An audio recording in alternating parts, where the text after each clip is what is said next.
The Powering Through podcast is brought to you by National Cornerstone Healthcare Services, a subsidiary of NCHS Holdings Incorporated. NCHS is a full-service health organization which, through its affiliates, includes an accredited specialty pharmacy founded to serve people with hemophilia and other blood disorders and to optimize patient quality of life by providing personalized healthcare services in addition to pharmacy services. NCHS makes independence the goal for people with chronic disorders. They believe the home or an alternate non-clinical setting is the best place to receive treatments, which is why they do so much more than just fill prescriptions. Patients of NCHS can also expect medication therapy management, coordination of nursing services, and much more, including translation services for non-English speakers. Learn more about NCHS's services and the team who provides them by visiting nchswecare.com. Once again, that's nchswecare.com. Everybody needs an advocate. Because I'm not there 24/7. Families that have hemophilia mature faster. I've been feeling a lot of anxiety lately. I'm so tired of being strong. To understand how far we've come helps you appreciate where we are now. No is just no for this person. Somebody's going to say yes sooner or later.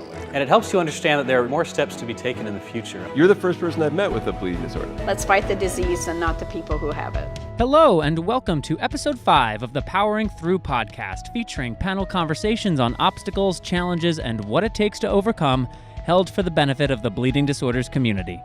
The Powering Through podcast is sponsored by NCHS, produced by BloodStream Media, and I'm your host, Patrick James Lynch. Remember to subscribe to the Powering Through podcast on iTunes, Stitcher, or wherever you listen to podcasts to have the most recent episode delivered directly to you. And you can visit poweringthrough.org to see videos and photos from all of our Powering Through events. In this episode, we give a listen to our Powering Through conversation held at the York Manor in the Historic Highland Park neighborhood of Los Angeles, California, in February of 2016, with support from the Hemophilia Foundation of Southern California. Our panelists for this wide-ranging conversation were Maria Perez, who at the time was a community relations manager with Biogen, Shawn Whelan, a medical student with hemophilia studying to be a hematologist. He has completed med school since, by the way. And our special guest participant was Greg Edwards, an LA-based comedian and actor, best known for his work as Sparky Sweets, the hilarious and irreverent host of the edutaining web series Thug Notes, which has been viewed millions of times on YouTube and received coverage from dozens of outlets, from the New York Times to the Huffington Post, for their entertaining approach to educating young people on great literary classics. The conversation began with Maria Perez. She gave some interesting and somewhat surprising background on her healthcare expertise and experiences, and touched upon topics of importance to the bleeding disorders community, such as the experience of immigrant and first-generation families in receiving appropriate care, the place for an unaffected sibling in a family affected by bleeding disorders, and what it means to ask for help when you really need it. Maria also shared a very personal challenge that she had been facing for some time at the time of this recording. Let's take a listen to the 2016 Powering Through SoCal conversation, starting with Maria. I am a core manager with Biogen. I was a social worker for about 10 years before I decided to go back to school and become a nurse. And then I did some work in the emergency department. And then I also worked at the Los Angeles City jails. So I was a correctional nurse before I started in hemophilia. And now I've been working in the hemophilia world for 4 years. I don't think I knew that you were a nurse in a correctional facility. Yeah, all of LA City jails. How long were you doing that? I did that for about a year and a half until I got tired of getting called names and stuff. Yeah. Okay, that kind of begins to answer where I was going with this, which is that's a unique environment, a specialty environment to be providing nursing care. In LA City jails, because you see both men and women, you have to be able to kind of shift your mentality from, treating a woman who might be pregnant and ready to give birth to a guy who just got arrested for a DUI. In general, and then also specifically as a first-generation Mexican-American yourself, are there challenges that you notice in the community in general that people may not, but because of your various backgrounds, you've been able to notice some things? We've known about the challenges that first-generation kids face For a while, what makes the hemophilia community special is that a lot of these parents that are immigrants have to learn just so much more and in a language that they don't understand. And then their child, if it's, let's say, the oldest child, they have to learn that. Plus, they have to help their parents navigate through the healthcare system. In some instances, I think they might even be a little bit more independent. But they definitely have a lot of challenges too, because I think, with any mother, they want to protect their child and they want to do what's best for them. So, those helicopter parents, they're very much alive in the Hispanic community. Ask my mom. And it's not just folks from Spanish language households, but it's really any immigrant family for whom English isn't a native language. Right. That becomes a barrier. I think it's really important to really focus on developing those kind of mentoring programs where if you've been there, done that, take the hand of a new family that you just met at the chapter event and, guide them through the process. Don't be afraid of exchanging people, like your phone numbers and saying, hey, you know what, I know this other person that lives near you and that they can help and guide you. And I think that goes for anyone. I didn't realize that there was an organized group doing that or going to meet new families. So that's something I'm curious to talk with Cynthia and the chapter about and make myself available for. And I would encourage all of us who are interested and willing to do that, because that is such an alleviator when you immediately meet other community members and can see what the options are, ask questions, get specific answers. Some people, unfortunately, are still embarrassed about the diagnosis of hemophilia, so they're not reaching out and asking for help and accessing the resources. But I think, once you do ask for help and you have the right people that are connected to you, the help is there. It's worth mentioning, too, that the trouble of asking for help isn't just exclusive to newly diagnosed families or people directly affected by it. It's caregivers, it's people of any age.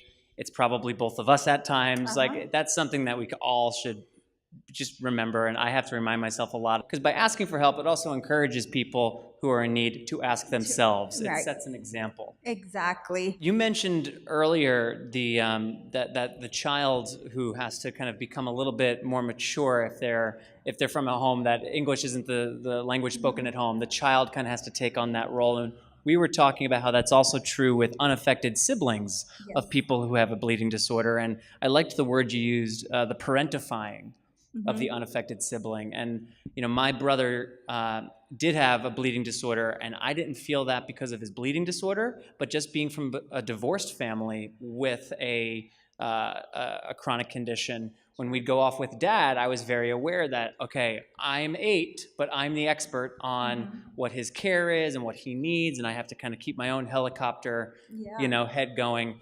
We want to involve unaffected siblings as best we can in the community, but at the same time, we don't want to cheat them of childhood experiences and growing up experiences. So how do you propose we navigate that aspect of our community? Well, I think to start with, remembering that each child, whether they're affected by hemophilia or not, they're a child first. So let them be that. Let them be a child and let them kind of grow and explore their environment and mature in that way. And then the other thing is try to not put so much pressure on that unaffected sibling or, the oldest of the family to be a primary caregiver. A lot of times with Hispanic families, both parents are working, right? And they're trying to make ends meet. Their focus is on putting food on the table. And so, you're, as an older child or maybe the unaffected child, you're constantly being told, make sure this gets done. Make sure you're taking care of your brother. Make sure you're taking care of your sister. And so you have this responsibility that's, maybe subliminally, being put on you. And so I think it's important to let them know that it's okay, that they don't take on all that responsibility. Yeah, giving them permission to kind of decide where their own boundaries are. Yeah. That's an empowering thing to do really on any topic. I think a lot of times we forget how important it is to just sit down and listen to what the other person is actually trying to tell us. Can you tell us about one challenge that you are either currently facing or have recently faced that has been stand out in your life? My mom has stage 4 breast cancer. A lot of times as primary caregivers, we focus so much on that individual in the family that really needs our help and needs our support. And a lot of times we put undue pressure on them. Like, I had a conversation with my mom the other day, and she was just like, I'm so tired of being strong. And I didn't realize how much our family keeps telling her that she needs to be. But it's okay if she's not. Next up in the conversation was actor-comedian Greg Edwards. I first learned about Greg by watching the Thug Notes web series from a company called Wisecrack. The show, while irreverent and at times off-color, struck me in how it used comedy and digital content to engage and educate young people, much like Believe Limited's web series, Stop the Bleeding.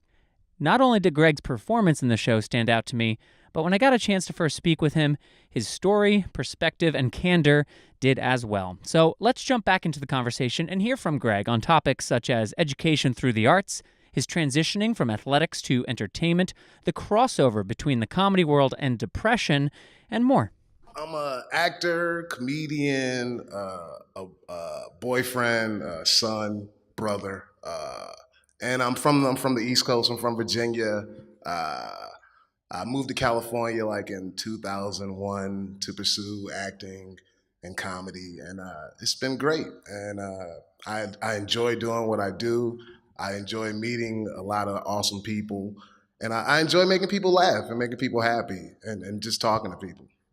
So one of the reasons that you're here today is because I see Thug Notes, which you're becoming very well known for, is actually quite similar to much of what Believe is doing and using entertainment and digital content to engage, educate, and empower people. Thug Notes is it's basically a web series where the character Sparky Sweets PhD plays like a gangster character, and he's a doctor of books. He has his PhD in literature, and he just reads tons of books, and he breaks it down in a summary and analysis in kind of like street lingo where everybody can understand it and just talk about a book in a certain way that's just not so like bougie or a way that only like academics can talk about a certain book. Kids like it, old people like it, my grandma likes it, people like it, and it's been great. I get messages, emails from people like, yo man, you got me through English lit. I wouldn't know what to do if I didn't get to read this book, and thank you for breaking it down. So we're helping people,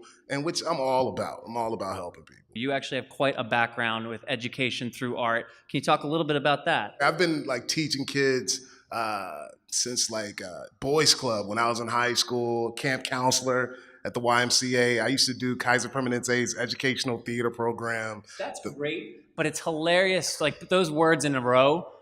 Yeah. Think about it, right? Pretty funny. Kaiser Permanente educational theater. I've said it many times, Patrick. And I love children. They're so free. They're so open. They tell you how they feel. They don't care how you feel about it. I think it makes us feel younger when kids are around. You've heard from NCHS about the services they provide to their patients. Now they'd like you to meet one of those patients, Joe. When Joe first moved to St. Louis, it was a bit of a shock. It's a big city, he was looking for a job. He didn't have much time to try to figure out his new insurance policy or figure out how he'd continue to receive his factor. Joe made a call to an NCHS rep he met at a conference, Kara, and Kara helped Joe get his coverage and his care in order. She ordered Joe's factor and made sure it got to him on the same day every month. She'd call to make sure everything arrived in order and check in on him periodically to make sure that he was keeping up with his care. Kara works for NCHS, the specialty pharmacy and healthcare organization, and this is what she does. She takes some of the hassle out of everyday life with a bleeding disorder. So, Joe was able to focus on his self-care without having to spend hours on the phone with doctors, pharmacies, or insurers. His factor and supplies showed up on time every month in the right quantities, and if there was ever a problem, he could just call Kara. She just made life easier. NCHS. We care for life. Talking a little bit more about your experience with obstacles and challenges. So you were an athlete originally, and is it fair to say a somewhat promising one? I need to keep you right here, Patrick. I had the opportunity to go to school. I had a scholarship, and I tore my ACL like 2 weeks before school started. And I'm a happy dude. People get depressed, especially when they're teenage years and stuff.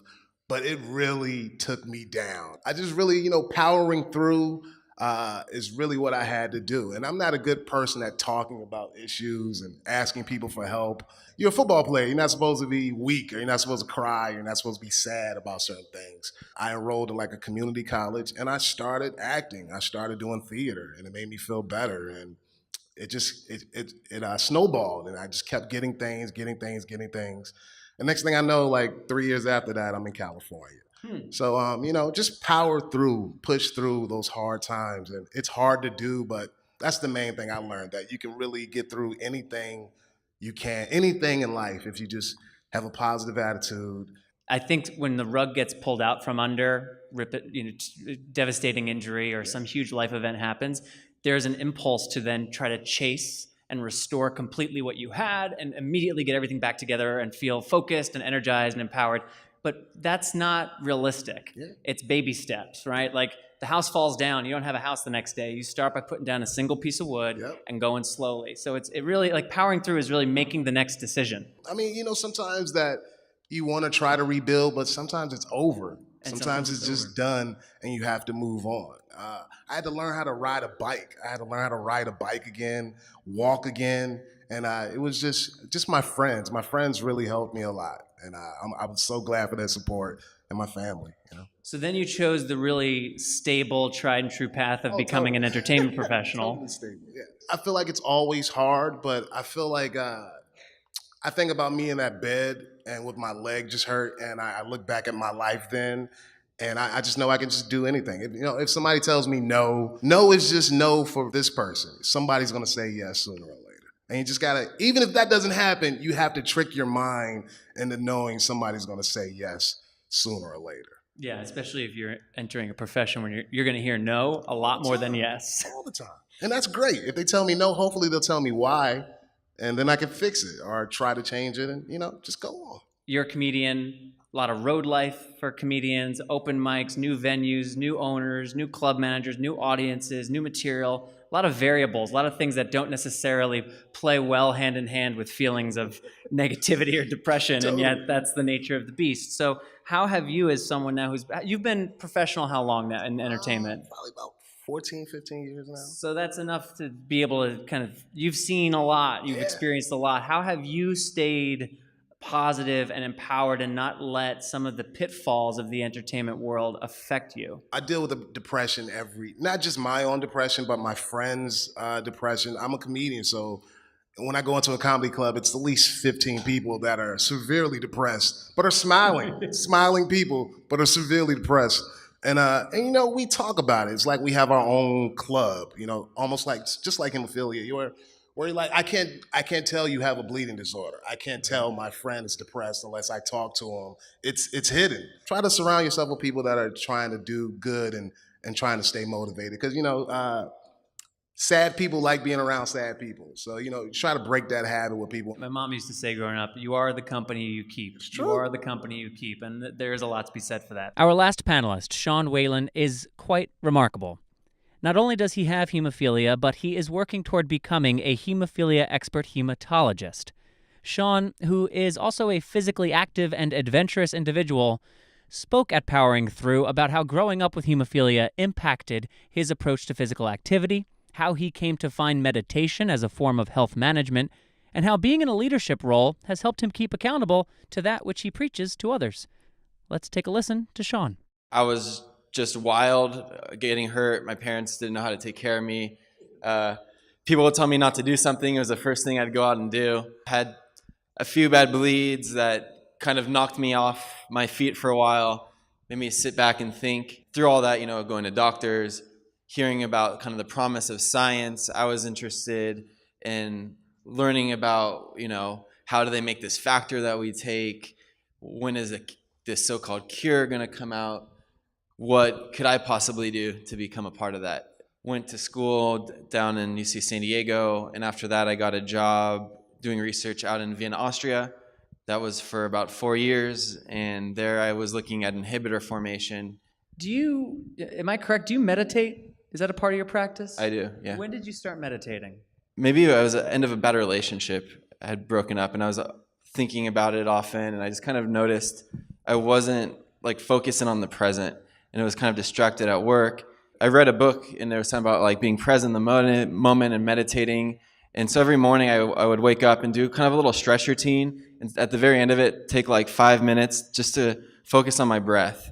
And I found like after that, like the whole day was kind of smoother. I was not so distracted, not so worried about things. Been a couple of conversations recently about pain management and people referencing meditation as a strategy. And I have found that I struggle with that too. My brain wants to go in 1,000 directions at once. And it's hard for me sometimes to stay present. And I get frustrated when I start meditating or whatever my idea of that is, because like you said, sometimes it's just that 1 second. Yeah. And I don't have a lot of patience, and I don't like things I'm not good at. These are things I have to work on. I admit that. I have to power through these obstacles and challenges in my own development as a human being.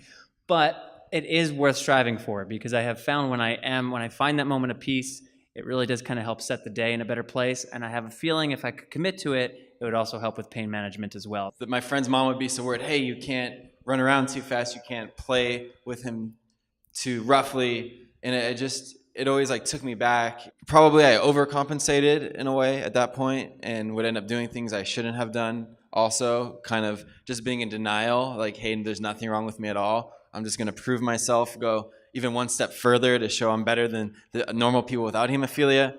And then inevitably something would happen and I'd hurt myself, and then I couldn't do anything for a while, and I'd be like, okay, was that worth it? I think kind of being in this role of communicating with other people and trying to educate other people reminds me of that. It's like, wait a second, I'm telling people to do this and I'm going back there again. Yeah.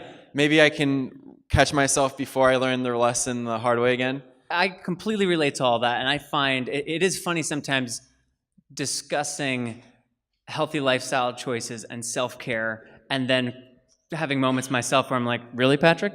But it is this human desire to want to, like you said, on some levels overcompensate.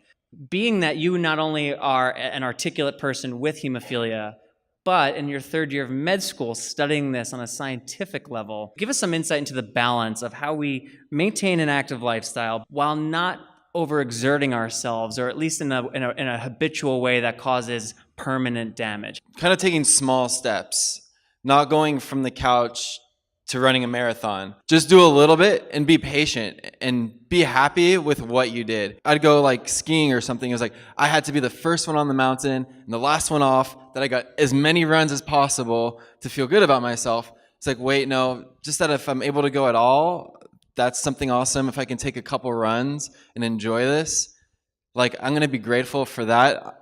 It also comes back to like being present, and I'm not thinking about what I'm proving for other people. And when I do it consistently, then I can do more. Then my body will gain stronger. Then I'm going to gain the muscle. I'm going to take the time to stretch, get the flexibility. And if you take small steps of progression, then it can really take you a long way. To conclude our conversation, I asked each of the panelists to share their thoughts on 3 final topics of importance to our community: camp, mental health, and advocacy. Can you each share some ways that you've seen camp help a camper overcome or make progress on an obstacle or challenge that they've faced? Not only does it give them the opportunity to, one, begin to challenge themselves in terms of learning how to self-infuse, but also in terms of kind of getting out of their shell and becoming more social and getting to know other people. The San Diego camp and the Nevada camp have been starting to have their camp at the same time, and they kind of do their last day together.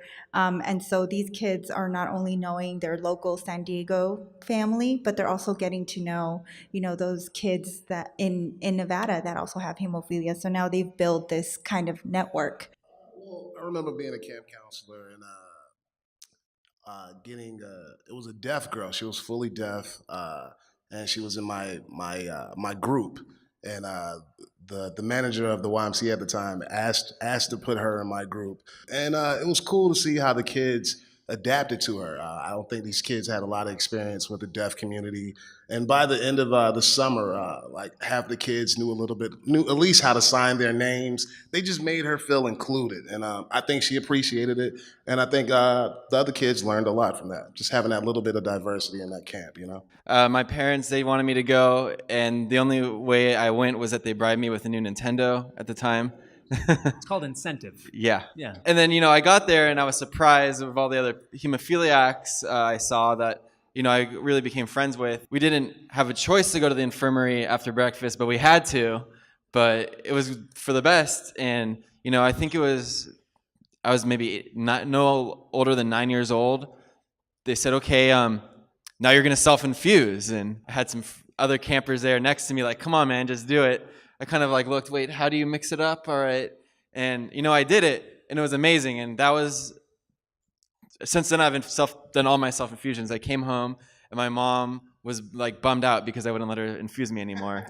That is a funny thing that happens, isn't it? When I'm home, if I'm like, I'll do it in an hour. If I stick once and I have trouble, she's like, do you want me to help? I'm like, no. I'm good. I'm a 30-year-old adult. I'm really good at this now. I similarly infused for the first time at camp, but only because the volunteer nurses that week at this camp, they were asking, like, is it okay if we come on Tuesday? Can we come? And I was like, yeah, sure. Everybody wants to watch me get infused. I don't know why that's interesting, but yeah, you can all come, no problem.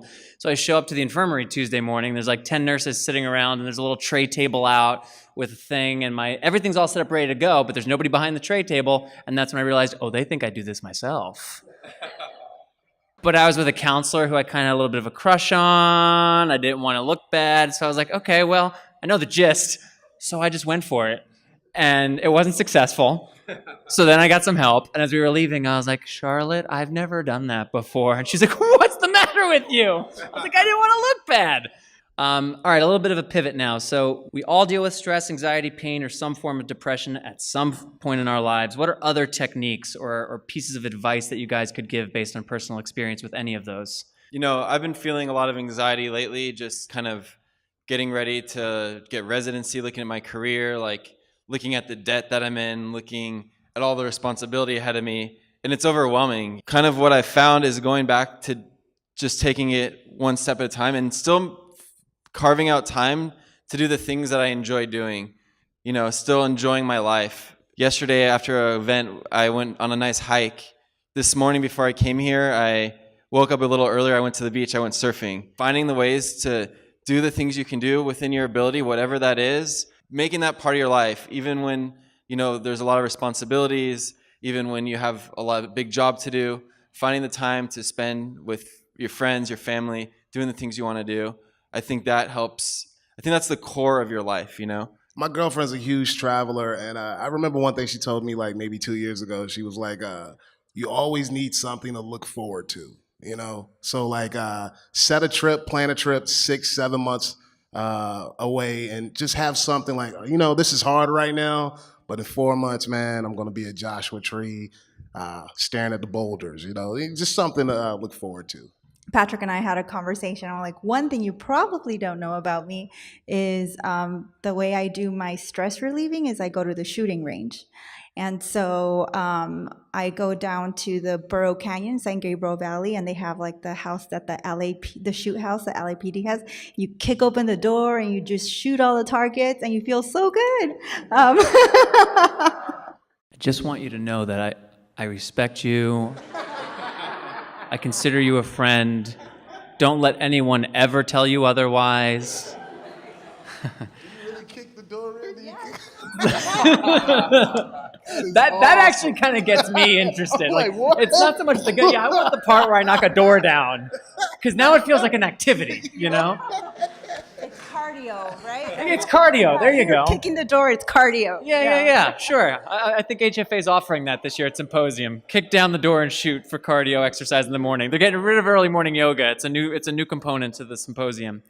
Next month, March, 2 days away, is now officially recognized by the U.S. Department of Health and Human Services as Bleeding Disorders Awareness Month. 30 years ago, Ronald Reagan dubbed March Hemophilia Awareness Month, but now it has an official year-over-year government recognition. Has there been a moment in your life where you have been an advocate for yourself, for someone else, or have witnessed an act of advocacy that has impacted your life. I began my career as a social worker, and I was also the oldest child, so advocacy has always kind of been my thing, right? Like, don't mess with my sister, going back to like that poor kid that I bit because he wouldn't give my sister her swing.